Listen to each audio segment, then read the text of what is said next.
Welcome back to my YouTube channel. Magandang umaga sa ating lahat mga kabagis. So, I'll just give answers na sa mga question dito.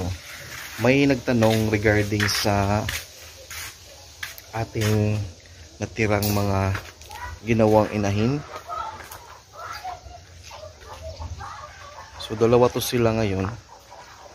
And yung question na mga dapat iturok natin is yung Norovet at saka yung Bixan XP. Iturok natin yan sila mga kabagis once nag 5 months na. So mag Norovet tayo, and then after that kahit next month na yung Bixan XP pang-anim na buwan para mabilis yung kanilang paglandi. So yun, ito yung ating explanation dyan. Just make sure nakasubscribe kayo sa ating channel kung first time nyo pala ating channel mga kabagis. Thank you.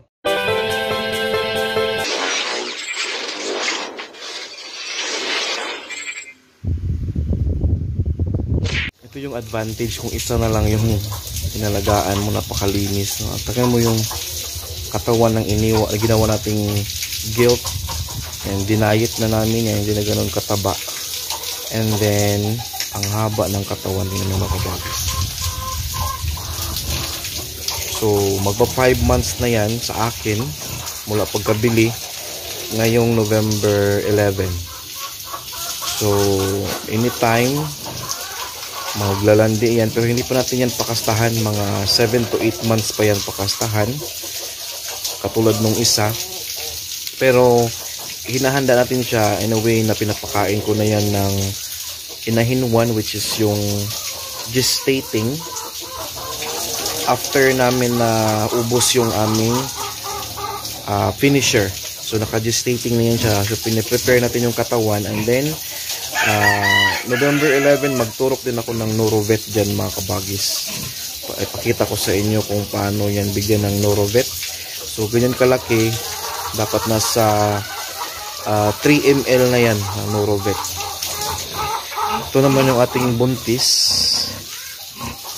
Yung dinadiet na namin ito. So napansin nyo,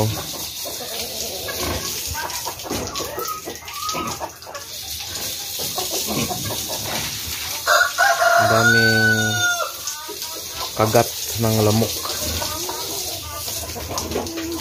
Mahina ang tubig ngayon.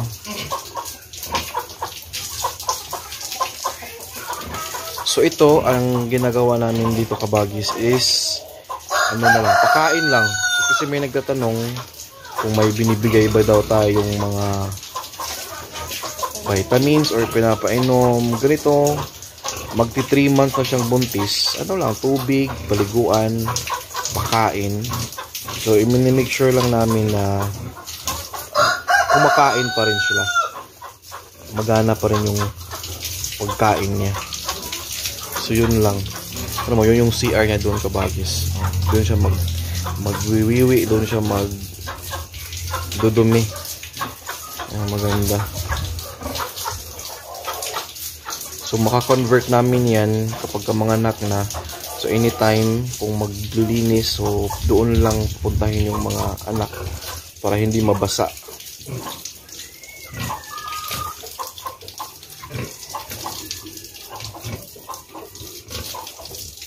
Ng tubig. Mahina ng tubig ngayon. Maraming kagat.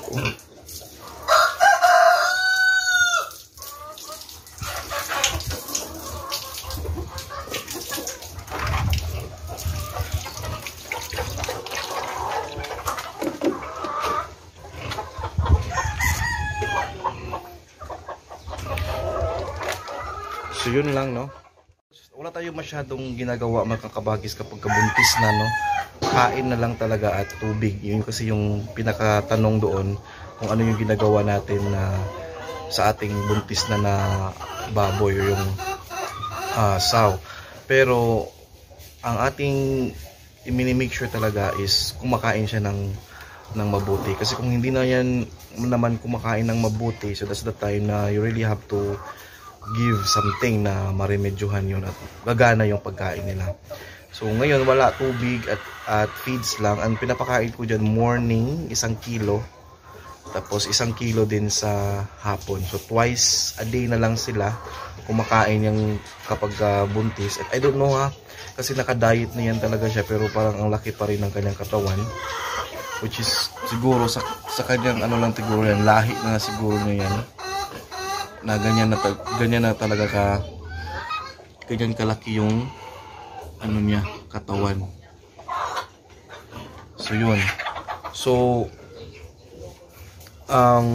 inahin 1, which is gestating pa rin yung pinapakain ko, and then 1 week before manganak, which is pagka 100 days niyan, that's the time na magsimula na akong magpakain ng lactating sa aking buntis, para magsimulang dadami na yung kanyang gatas.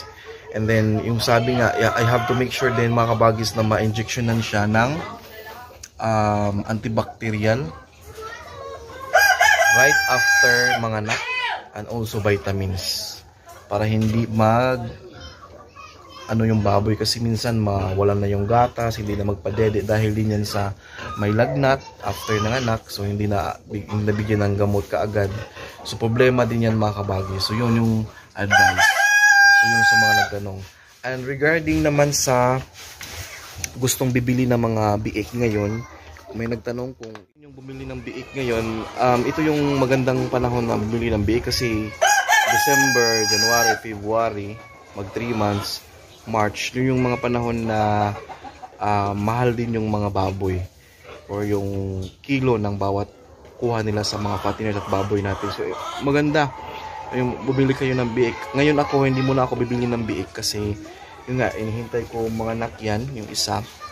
Doon na lang ako mag-focus muna sa mga biik, mga kabagis, and i-check ko kung maganda ba ang resulta. And then once masanay na ako, marunong na akong asikaso sa anak, yung mga biik nga, kung hindi ako ganun ka busy, then I have to also raise fatteners.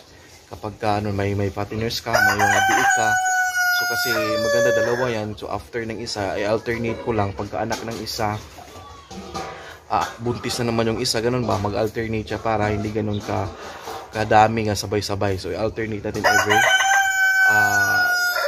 3 to 4 months. So maganda yan. First batch kasi kailangan daw ibenta, yun kasi sinasabi nila, bawal daw ilaalagaan. So i-follow na lang natin para hindi tayo magka-problema. So yung first batch i-dispose natin, and then yung second batch, and so on and so forth, ano natin mga kabag, i-try nating alagaan, and yun lang muna. So yun, no? So I hope na sagot natin yung tanong, and ito na sila, yung update natin sa ating naiwang baboy. And yun lang yung advice ko, kung first time ninyong mag-alaga din ng gilt galing sa fatteners, huwag nyo lang masyadong patabain mga kabagis, para hindi kayo mahirapan. Katulad dito, I will give you a last pick. So yan, hindi siya masyadong mataba, naka-diet na rin siya para hindi tayo mahirapan. Okay, and then madali lang talagang mabuntis yung mga ganyan na hindi ganun kataba, at marami daw ang posibleng ibigay na biik kapag hindi rin ganun kataba yung ating dumalaga. So ito siya, hindi pa ganun talaga kalaki yung tiyan ng baboy na to, pero mapapansin mo talagang buntis na siya. May bukol na sa lumalaki na rin yung kanyang dede. Ayan. So yun lang, no? Tapos ito yung aking mga manok.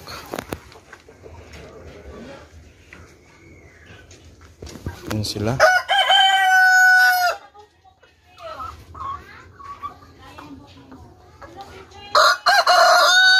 Tingnan natin kung may maraming itlog. Nagkuha na kami ng itlog nito kanina eh. Mayroon na namang maraming itlog.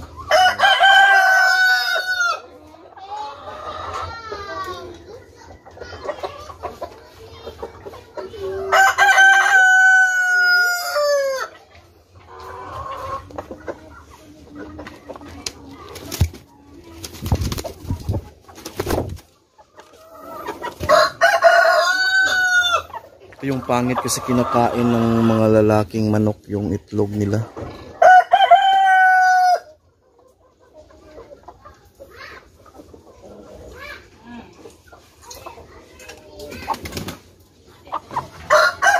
Gayo ko kuandong kanang sudlanan itlog. Kabo oh.